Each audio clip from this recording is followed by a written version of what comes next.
بسم الله الرحمن الرحيم. عن أنس رضي الله عنه قال: كان أخوان على عهد رسول الله صلى الله عليه وسلم، وكان أحدهما يأتي النبي صلى الله عليه وسلم والآخر يحترف، فشكى المحترف أخاه للنبي صلى الله عليه وسلم فقال: لعلك ترضق به. رواه الترمذی۔ حضرت انس رضی اللہ عنہ سے روایت ہے کہ نبی اکرم صلی اللہ علیہ وسلم کے عہد میں دو بھائی تھے۔ ان میں سے ایک اللہ کے رسول صلی اللہ علیہ وسلم کی خدمت میں آتا تھا اور دوسرا کاروبار کرتا تھا۔ تو جو کاروباری شخص تھا اس نے اپنے بھائی کی شکایت نبی اکرم صلی اللہ علیہ وسلم سے کی، تو اللہ کے رسول صلی اللہ علیہ وسلم نے بات ارشاد فرمائی: ہو سکتا ہے کہ تم کو جو رزق دیا جاتا ہے تمہارے بھائی کے وجہ سے دیا جاتا ہو۔ حضرات گرامی، اس حدیث میں دو بھائیوں کا واقعہ بیان کیا گیا ہے جو اللہ کے رسول صلی اللہ علیہ وسلم کے دور میں تھے۔ ایک بھائی اللہ کے رسول کی خدمت میں آتا تھا، دین حاصل کرتا تھا اور اللہ کے رسول صلی اللہ علیہ وسلم کی مجلس میں حدیثیں سنتا تھا، اور دوسرا بھائی کاروبار کرتا تھا، پیسہ کماتا تھا اور دوسری مصروفیات تھیں۔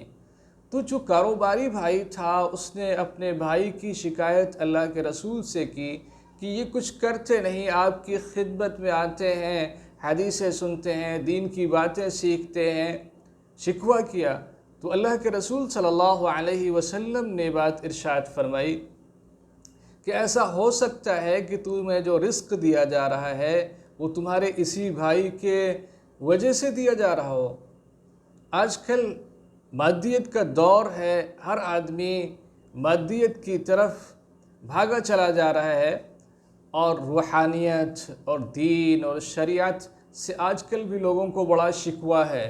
کہ جو لوگ ان کاموں میں مصروف رہتے ہیں وہ بہت کچھ کاروبار وغیرہ نہیں کر پاتے ہیں، حالانکہ ان کو کرنا چاہیے اپنے بچے ہوئے وقت میں۔ لیکن اسی طریقے سے بہت سے کمزور لوگ ہوتے ہیں، گھروں میں، خاندان میں لوگوں کو ان سے بڑا شکوہ ہوتا ہے، اور بہت سے لوگ ایسے بھی ہوتے ہیں جو کوشش کے باوجود بھی دنیاوی معاملات میں یا کاروبار کی لائن میں کامیاب نہیں ہو پاتے ہیں۔ تو لوگوں کو ہر وقت شکوہ رہتا ہے، لیکن اللہ کے رسول نے ایک عجیب بات بتائی کہ جو تم کو رزق دیا جا رہا ہے ممکن ہے کہ تمہارے کمزور